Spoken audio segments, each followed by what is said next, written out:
అసెంబ్లీలో కూర్చొని సెక్రటరియట్ అనుకుంటా బహుశా తగ్గేదేలే అని చెప్పి ఒక సినిమా డైలాగు వారు చెప్పారు. అదంతా కూడా పత్రికల్లో టీవీల్లో కూడా వచ్చింది. ఇప్పుడే మా తులసిరెడ్డి గారు చాలా గట్టిగా చెప్పారు, మీరు తగ్గకపోతే 2029లో మిమ్మల్ని తగ్గిస్తారు, అందులో వేరే ఉండాల్సిన అవసరమే లేదు.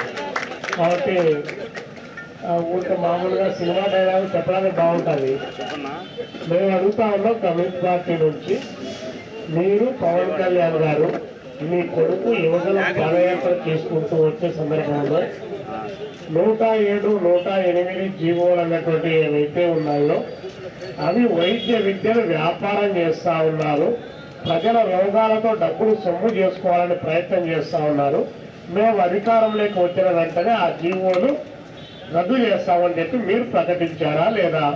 ప్రకటించారు. ప్రకటించిన తర్వాత ఆ జీవోలు రద్దు చేయకపోగా పైగా మీరు 590 జీవో ఒకటి, మరొకటి 874 జీవో అనేటువంటిది 2 జీవోలు తీసుకొని వచ్చి ఇప్పుడే అదే 874 జీవో ఏం చెప్తా ఉంది, ప్రైవేట్ ఈ పీపీపీలో పేరుతో పెట్టినటువంటి కాలేజీల్లో ఉన్నటువంటి దాన్ని తిరిగి 2 సంవత్సరాల పాటు వాళ్లకు జీతభత్యాలు ఇవ్వడానికి కూడా గవర్నమెంట్ జీవో జారీ చేసింది.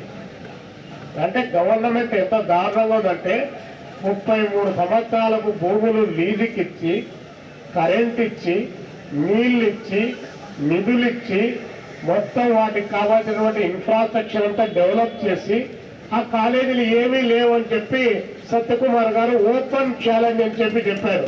మేము అడిగాం, సిపిఐ తరఫు నుంచి పిలిపించాం, ఎక్కడ కూర్చున్నావు రండి అని చెప్పేసి పులివెందుల మెడికల్ కాలేజ్ దగ్గరికి పోయిన తర్వాత అడిగాం, నువ్వు ఎక్కడికి రమ్మంటే అక్కడ వచ్చి కూర్చుంటాం, ఇక్కడ మెడికల్ కాలేజీలు లేవని కానీ ఇవి జరగడం లేదని కానీ చెప్తే మేము దానికి సిద్ధమని చెప్పాం.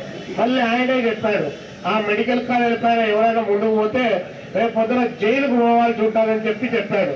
అంటే సత్యకుమార్ గారు వాళ్ళు రెడీగా ఉన్నారన్నమాట నెక్స్ట్ జైలుకు పోవడానికి. మాకు డౌట్ కలుగుతా ఉంది.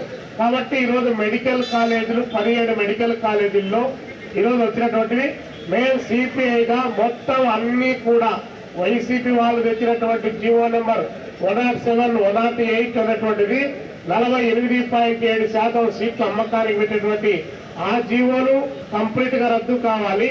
అదేవిధంగా చంద్రబాబు నాయుడు గారు తెచ్చినటువంటి ఈ 2 జీవోలు కూడా రద్దు చేయాలి. ప్రభుత్వ రంగంలోనే మెడికల్ కాలేజ్ అనేటువంటిది రన్ను కావాలి.